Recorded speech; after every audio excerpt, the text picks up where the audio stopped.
Peserta lomba gerak jalan dalam rangka memeriahkan Hari Kemerdekaan di Tanjung Pinang, Kepulauan Riau terlibat baku hantam antara sesama peserta. Baku hantam dipicu hal sepele, sama halnya dengan di Sinjai, Sulawesi Selatan. Turnamen futsal Piala Bupati diwarnai kericuhan hingga penonton turun ke lapangan. Kericuhan terjadi antar peserta lomba gerak jalan dalam rangka memeriahkan HUT ke-78 Kemerdekaan Republik Indonesia di Tanjung Pinang, Kepulauan Riau.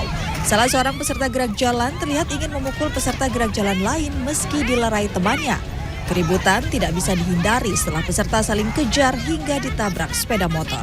Baku hantam dan saling pukul pun pecah antara peserta gerak jalan hingga menjadi tontonan warga. Menurut warga, kericuhan ini terjadi hanya karena masalah sepele saat kaki seorang peserta tersenggol saat berlari waktu gerak jalan.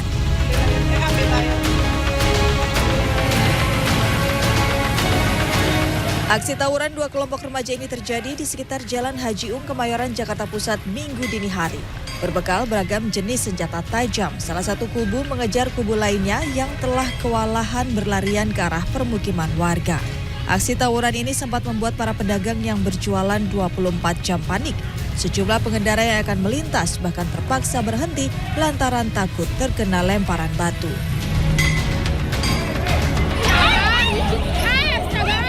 Laga futsal dalam turnamen sepak bola yang digelar di lapangan indoor Sinjai Jalan Stadion Mini, Kecamatan Sinjai Utara, Kabupaten Sinjai, Sulawesi Selatan, diwarnai kericuhan pada Sabtu malam. Peristiwa berawal saat salah satu pemain bereaksi balik dengan emosional saat kubu lawan melakukan pelanggaran yang berlanjut dengan aksi dorong antar pemain yang turut memprovokasi pemain lain. Kisruh pun berlanjut saat pemain lain dan para penonton berlari masuk ke dalam lapangan hingga sempat terjadi keributan antar supporter. Meski sempat kewalahan menangani aksi ricu ini, petugas berhasil mengamankan kondisi hingga kembali stabil. Tim Liputan CNN Indonesia.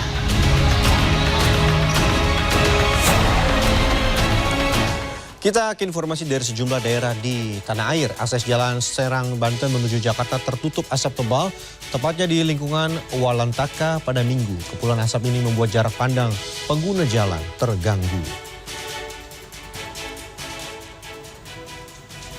4 hektar lahan persawahan yang kering akibat dampak kemarau terbakar di jalur Serang menuju Jakarta. Kebakaran mengganggu pengguna jalan yang terbatas jarak pandang dan membuat pengendara terpaksa mengurangi laju kendaraan, bahkan memilih berhenti. Asap tebal ini berasal dari terbakarnya lahan persawahan di sisi jalan raya. 4 mobil pemadam dan 1 mobil suplai dikerahkan namun tidak berhasil memadamkan api lantaran area terlalu luas. Menurut petugas, pemicu terbakarnya lahan kering karena adanya aktivitas warga yang membakar sampah dan jerami kemudian ditinggalkan.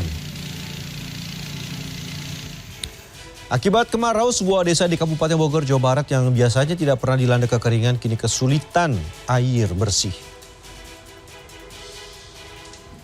Sudah sebulan, warga desa Singasari, Kecamatan Jonggol, Kabupaten Bogor, Jawa Barat kesulitan memperoleh air bersih.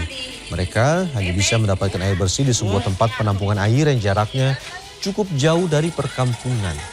Selain untuk kebutuhan di rumah, warga juga memanfaatkan bak penampungan ini untuk kebutuhan mencuci pakaian. Warga mengaku tidak memiliki pilihan lantaran sumber air bersih yang biasanya mengalir langsung ke rumah kini mengering. Selain berharap musim kemarau bisa segera berlalu, warga meminta pemerintah segera menyalurkan bantuan air bersih secara gratis.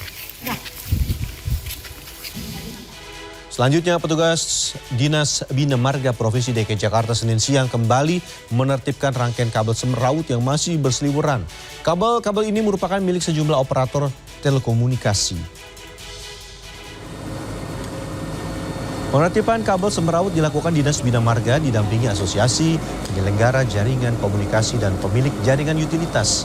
Pemotongan rangkaian kabel dilakukan di sepanjang Jalan Blora, Menteng, Jakarta Pusat menggunakan manlift.